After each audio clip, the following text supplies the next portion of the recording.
ये ठाकुर शैतान सिंह का इलाका है। यहाँ ठाकुर शैतान सिंह की इजाजत के बिना एक पंछी भी पैर नहीं मार सकता। एक दिन एक गरीब किसान पे ठाकुर शैतान सिंह का नजर पड़ा।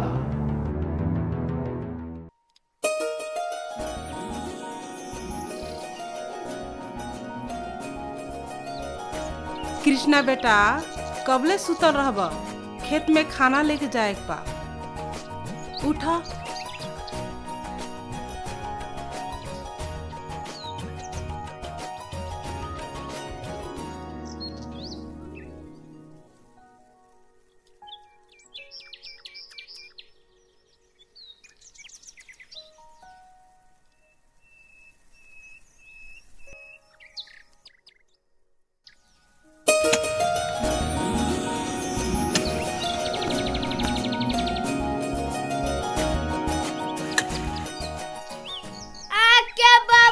खाना खा ली।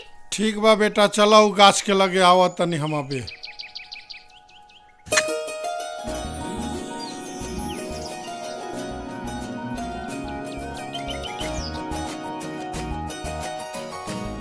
खाना रख, मियाज तहार गइल। अरे बाप,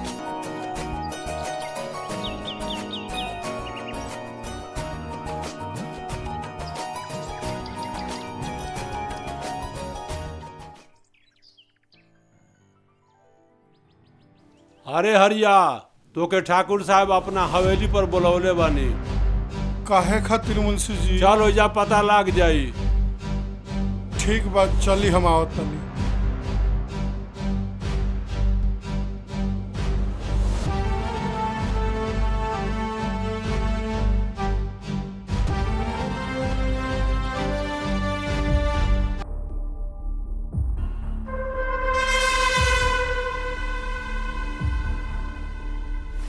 मालिक, हरिया आ गई। प्रणाम मालिक। आ गए हरिया। मुंशी जी, खेत के कागज ले आई। जी।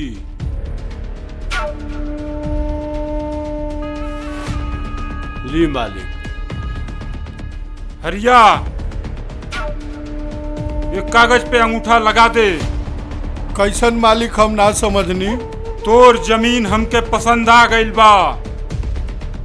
ऊ जमीन हमके चाही और हमके ना सुने के आदत ना बा। मालिक, ई जमीन हमार माई ही है। हम धरती मैया के सौदा नहीं कर सकत मालिक। तोर हिम्मत के नहीं कदले। रामू, चाबुक ला।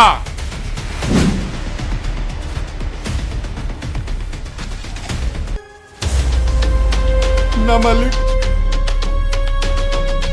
ऐसा मत करी मालिक हमारा संगे।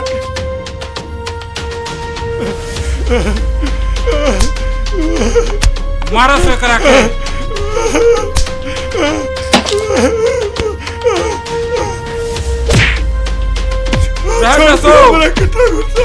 एकरा से हिसाब किताब बाद में होई। चल भाग जो।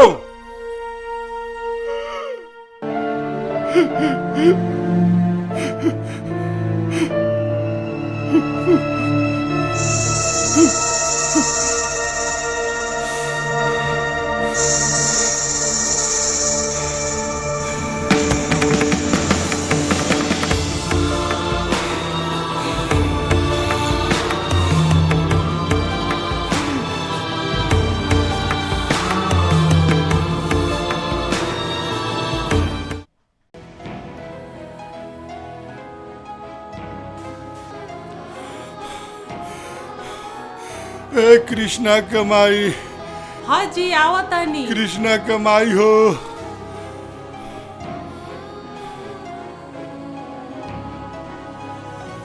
ई चोट कैसे लागल है?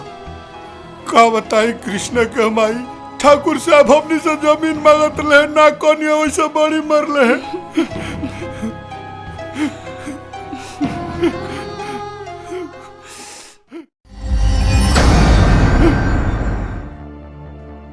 मुखिया जी, सरपंच जी, ई ठाकुर बड़ा जुल्मी बा। अगर एकरा जुर्म के हमनी के ना रोकल गई तो आज हमरा के मरलस, काल पूरा गांव वालन के मारी।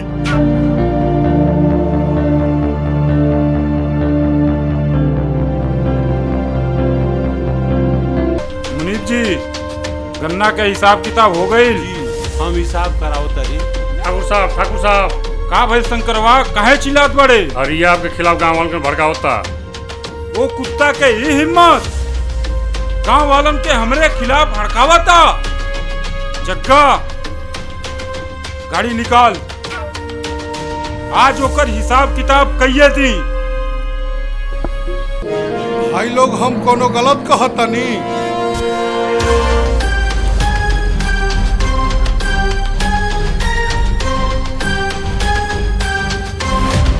हमरा के माफ कर दी, हमरा के माफ कर दे ठाकुर साहब, हमरा से अभी गलती ना हुई,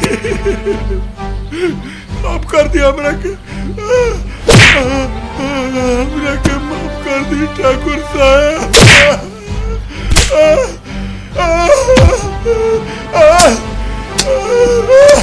मुंशी चाबुक ला। ठाकुर साहब रियाम कर।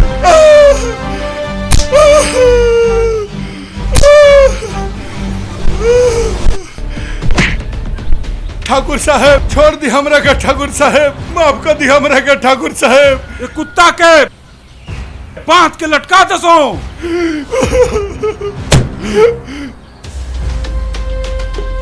ना ठाकुर साहब ऐसा मत अत्याचार कर ठाकुर साहब।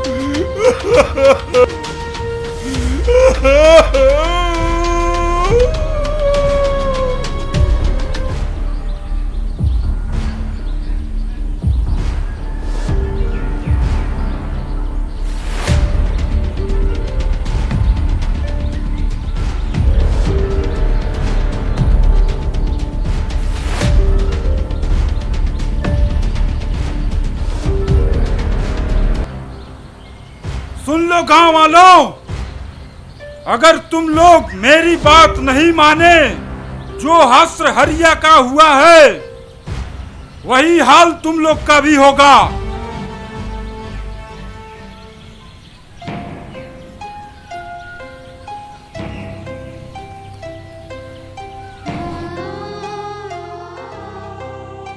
ये बेटी राधा कृष्णा को बुला लिया वो।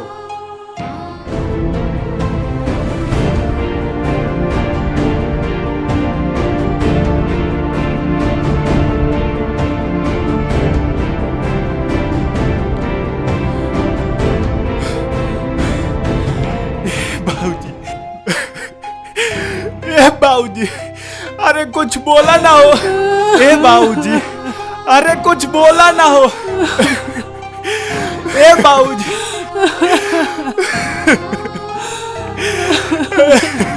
ए बाबूजी, अरे कुछ बोला ना हो।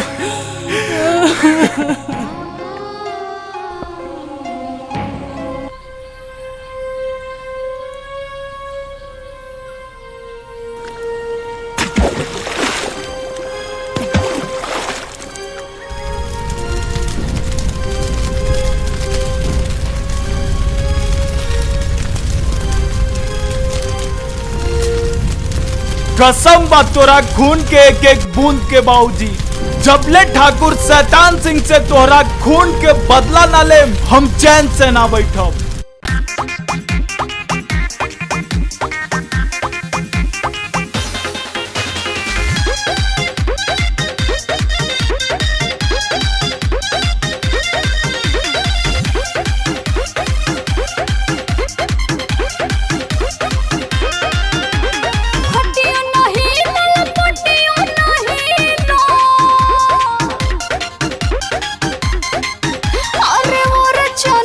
कोई से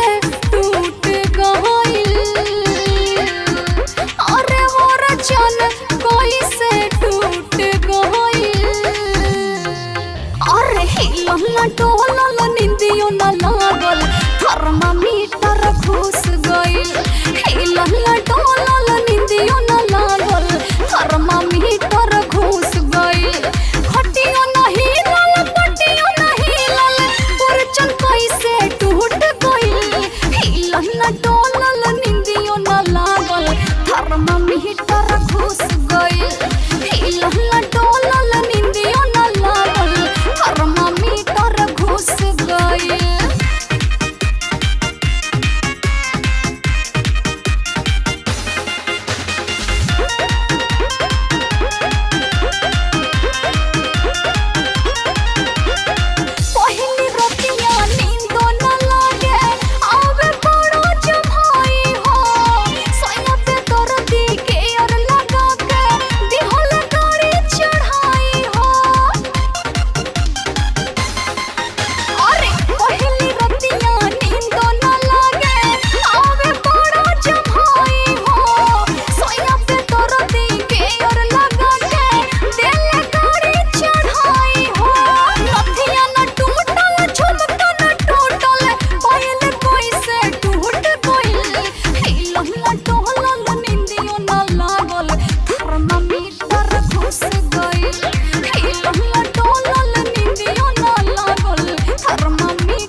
थर्मामीटर घुस गइल हिलहला डोलल निंदियो न लागल थर्मामीटर घुस गइल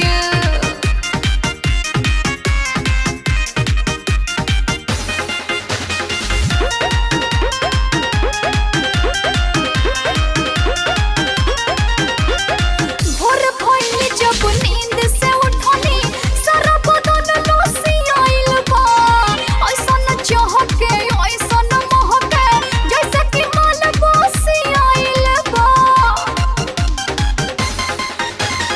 भोर भइल जब नींद से उठनी सारा बदन लोसी आइल बा ऐसन चहके ऐसन महके जैसे कि माल बसी आइल बा ललन बिहारी के साथे न छूटल करम के भारी झूठ भइल हिलहला डोलल निंदियो न लागल थर्मामीटर घुस गइल हिलहला डोलल निंदियो न लागल थर्मामीटर घुस गइल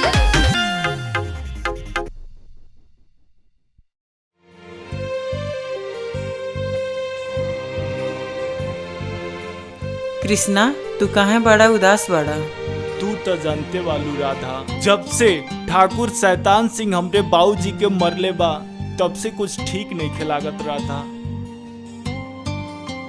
कृष्णा तू चिंता मत करा हम ठाकुर के हवेली में काम करेनी जितना भी खबर हुई हम तोहके बताई ठीक बा।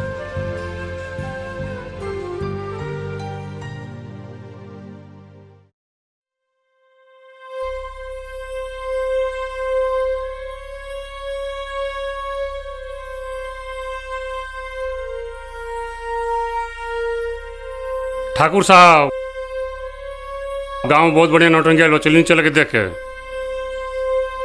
भैया गांव में नौटंकी आइल बा बहुत अच्छा बा चले के। चलो सुन आज जाके गर्दा मचा देहल जाओ।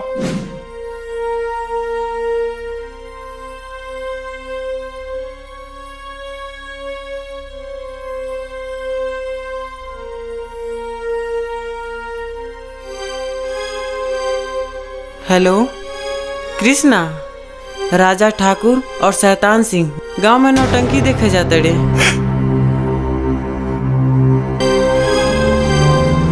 जा तू अपन काम देखो। ठीक बा भैया। पापा राधवा के देखनी किसानों से बात करते रहियो। वो कुतिया के ही हिम्मत पकड़ के लिया सोन ओकरा के।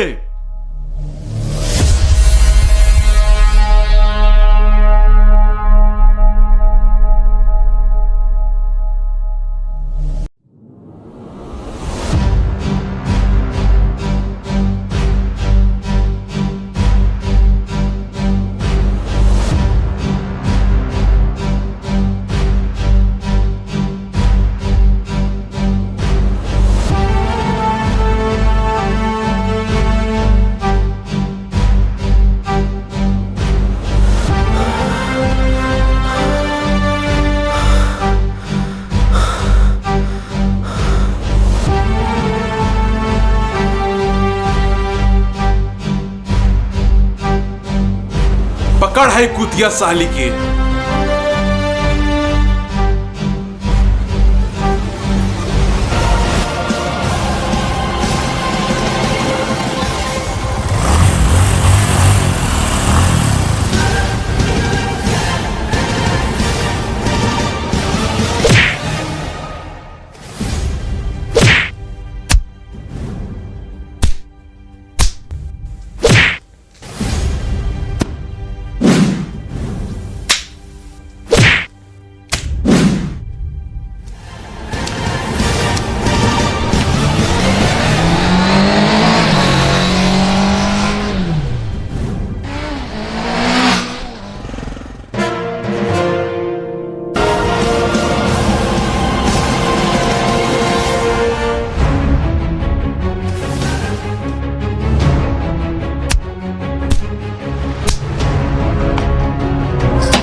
ठाकुर साहब किसनवा भानु प्रताप के मार देहलोस।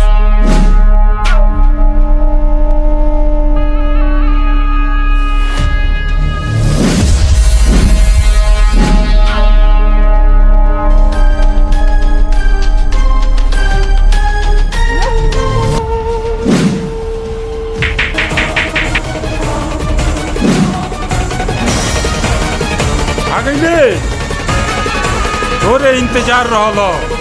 मार बेटा मार।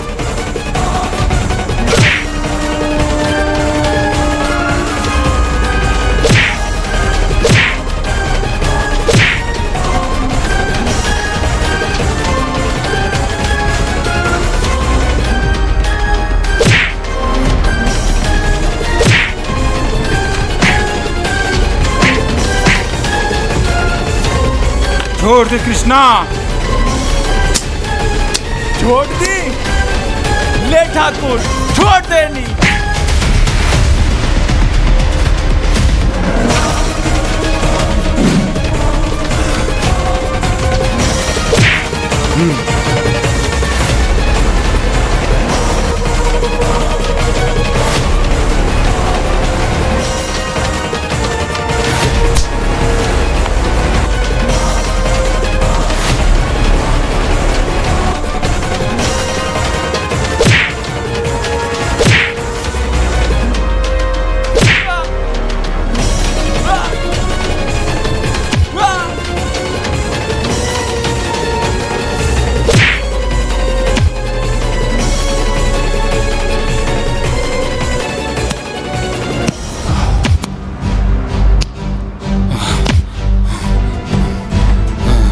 अरे भाई रे भाई, अरे बाप रे बाप, अरे भाई रे भाई, अरे बाप रे बाप, अरे अरे भाई रे भाई,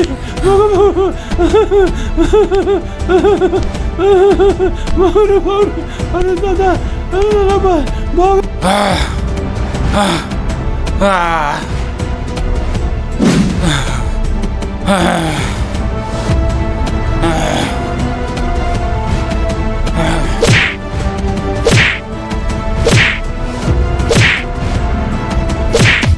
अरे भाई रे भाई,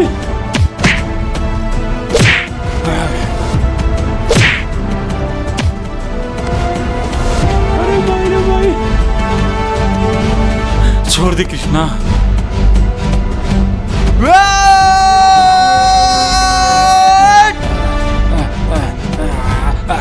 ठाकुर शैतान सिंह आज से तो जुर्म गांव से खत्म हो गई।